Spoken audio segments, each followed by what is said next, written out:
Maîtresse, l'humain est-il un animal? Alors je pense avoir une réponse, mais aujourd'hui nous avons une spécialiste qui va te répondre bien mieux que moi. Bonjour les enfants! Bonjour!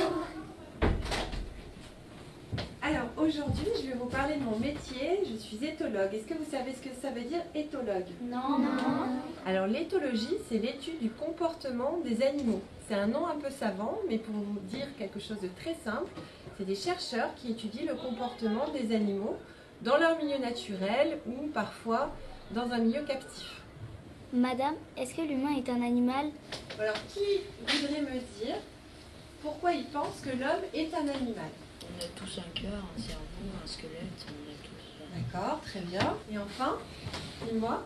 Nous, on était avant des singes. D'accord. Parce qu'ils n'ont pas la voix, je sais pas comment ça s'appelle. Le larynx. C'est le larynx. Le larynx, ça sert à produire des mots et seul l'homme a un larynx qui lui permet d'avoir son propre langage.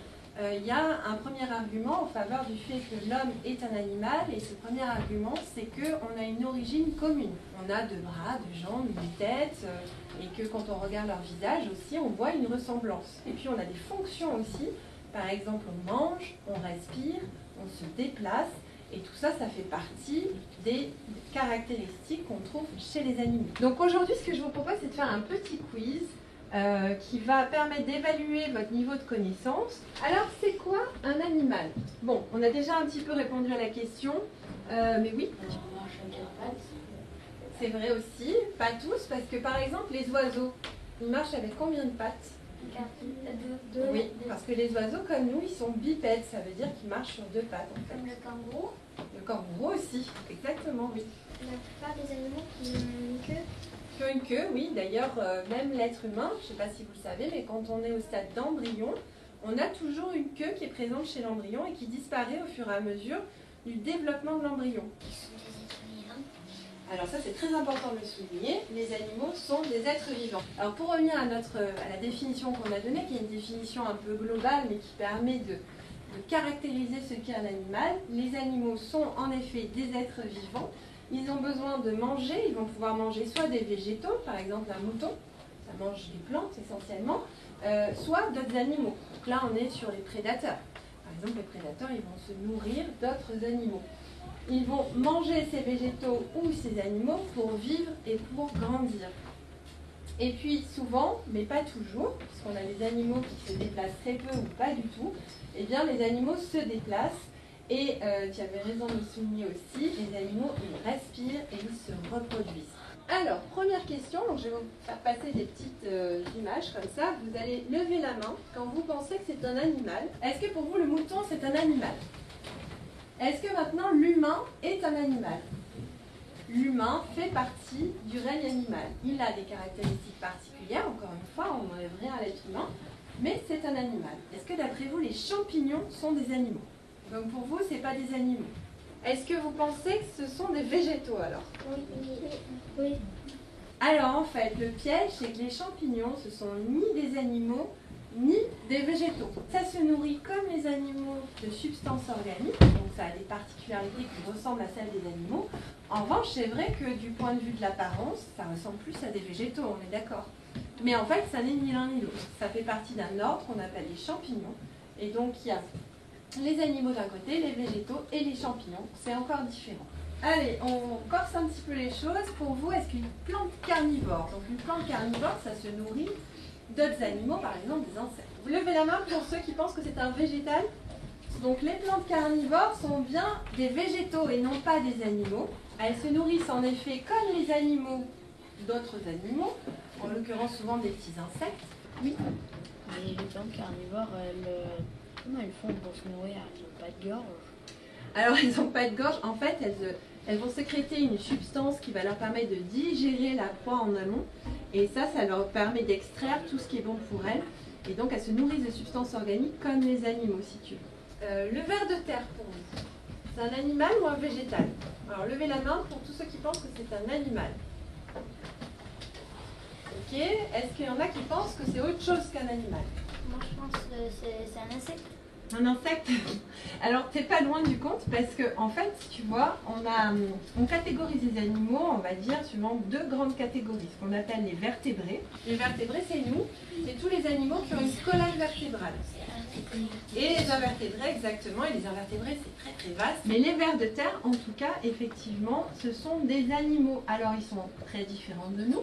Ils sont très différents des poissons. Ils sont très différents des moutons. Mais eux aussi, ils ont un ou plusieurs cœurs.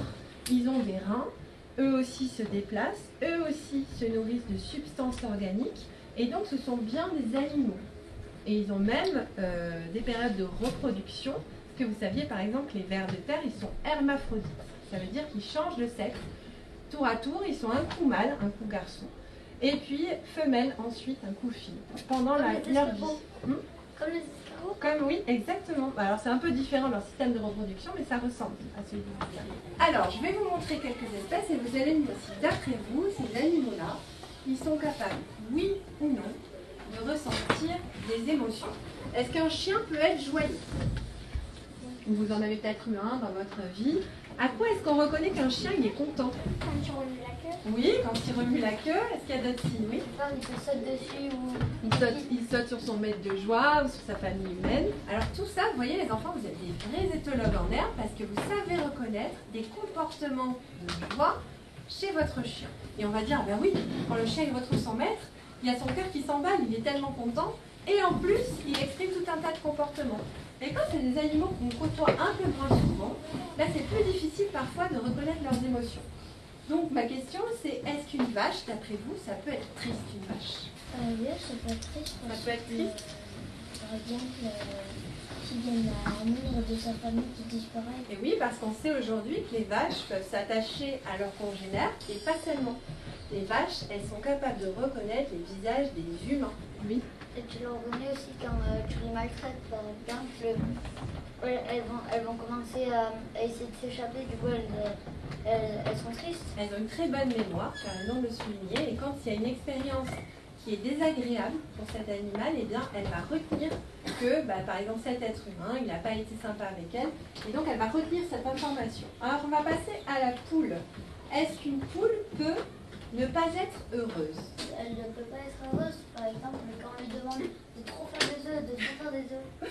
C'est très bien de le souligner, parce qu'il y a des poules, effectivement, qui vivent en élevage, dans des cages, et malheureusement qui ne voient pas le jour de toute leur vie et qui font des œufs toute leur vie jusqu'à ce qu'elles soient abattues. Et donc ces poules, souvent elles vont manifester des comportements qu'on n'a pas l'habitude de voir lorsqu'elles sont contentes, lorsqu'elles sont heureuses. Par exemple, elles vont picorer les autres poules. Alors est-ce qu'il y en a qui pensent qu'un cochon, ça n'a pas d'émotion? Vous avez tous raison. Un cochon, mais d'ailleurs, un cochon c'est très expressif en fait. Vous avez tous entendu un cochon crier. Le cochon, ça s'exprime beaucoup par le cri, et quand un cochon il est stressé ou qu'il a peur, il crie très très fort, il crie dans les aigus. Et un poisson alors? Est-ce que les poissons, ils ont des émotions? Alors effectivement, on a montré, suivant les études en éthologie, que les poissons, ils peuvent avoir peur. Mais qu'est-ce qu'ils peuvent ressentir d'autre? Oui? Être joyeux. Être content. Est-ce qu'il y a d'autres émotions auxquelles vous pensez? Être en colère. Être en colère. Alors la colère, on n'a pas, à ma connaissance, encore montré chez le poisson, mais je pense qu'on y viendra. Est-ce que vous saviez, par exemple, que les poissons, ils peuvent être très attachés à un congénère? Il y a des poissons qui sont monogames, qui vivent ensemble toute leur vie. Et bien, ils vont choisir un partenaire amoureux. Et si jamais on leur enlève leur partenaire amoureux, ils tombent dans un état qui ressemble un peu à la dépression. Et ça, on l'a montré il n'y a pas longtemps. C'est un chercheur français qui l'a montré, et qui a montré qu'il y a des poissons qui peuvent être malheureux de perdre leur copain amoureux. C'est quand même incroyable. Est-ce que d'après vous, les animaux doivent avoir impérativement, parce que c'est ça, c'est vraiment un besoin fondamental, accès à l'eau et à la nourriture en quantité suffisante? Est-ce qu'il y en a qui pensent que ce n'est pas un besoin fondamental, finalement c'est un peu accessoire? Vous pouvez lever la main. C'est un besoin primordial, c'est un peu comme pour nous. Si on nous prive de nourriture et d'eau, très vite déjà on va avoir faim, on va avoir soif, on sent que notre corps va nous réclamer, et puis très vite on va être dans une position inconfortable. On va être dans un mal-être. Les animaux ressentent la même chose. Est-ce que c'est un besoin primaire de devoir écouter de la musique? Levez la main si vous pensez oui. Alors vous avez raison, ce n'est pas un besoin fondamental. En revanche, on a des études qui montrent que les animaux ils sont sensibles à la musique. Alors, on va passer à ressentir des émotions positives. Est-ce que pour vous, les animaux ont besoin de ressentir les émotions positives? Alors, ceux qui pensent que non, est-ce qu'il y en a? Personne? Bon, ben, vous avez raison. Les animaux, ils ont besoin de ressentir des émotions positives. Vous savez, nous, en tant qu'être humain, on adore rechercher le plaisir, on aime jouer. Et les animaux, ils sont dans une quête permanente de plaisir, comme l'être humain. Est-ce que d'après vous, c'est un besoin pour les animaux de disposer d'un certain confort? Par exemple, avoir suffisamment de place, avoir pas trop froid, pas trop chaud. Alors vous levez la main pour ceux qui pensent que oui. Oui, comme nous, ben, vous voyez, nous on aime bien le soir rentrer chez nous quand il fait froid dehors, être près du feu. Est-ce que d'après vous, les animaux doivent, c'est un impératif, doivent avoir un prénom? Est-ce que d'après vous, il y a des animaux qui sont capables de se donner des prénoms? Oui. Les dauphins. Eux aussi, ils prononcent un son qui s'apparente à un prénom. Et comme ça, ils se reconnaissent entre eux. Oui? Du coup, les dauphins, c'est pareil aussi pour les baleines?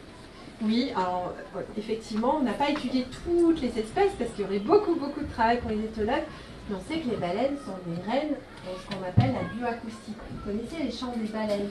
De plus en plus, il y a plein de découvertes là-dessus qui montrent que les baleines, elles communiquent énormément entre elles sur plein de choses. Est-ce que d'après vous, ça fait partie des besoins de ne pas subir de mauvais traitements et de devoir être soignés?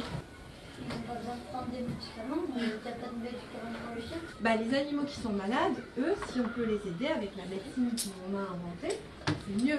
Et enfin, est-ce que les animaux doivent être placés avec d'autres animaux de leur groupe? Ça dépend. Si c'est 3 jumeaux, par exemple, ils doivent vivre ensemble. Donc pour vous, c'est plutôt les animaux de la même famille qui doivent vivre ensemble. Mais des vaches, des troupeaux de vaches, est-ce que vous pensez qu'elles sont toutes de la même famille? Non.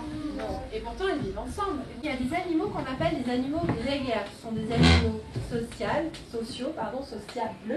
qui aiment vivre avec d'autres congénères. Les vaches, les moutons, sont des animaux grégaires. Donc on va voir nos réponses à nos questions. Hop. Voilà, donc doit avoir un prénom, ça ne fait pas partie des besoins primaires, mais il y a des animaux qui se donnent des prénoms. Et en général, quand on donne un prénom aux animaux, c'est qu'on les aime, qu'on a créé un lien avec eux. C'est quand même positif. Merci beaucoup les enfants parce que vous avez été extra. Vraiment, vous êtes trop forts, très cultivés, vraiment vous avez su répondre à toutes les questions. Et maintenant, je vous laisse la parole. Merci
Vous êtes prêts? Oui. J'entends rien. Oui. J'entends rien. Oui. Là, j'entends. Ah bah c'est ma voisine de classe qui va être contente. Sorry. Bon, dernière prise, prise 7.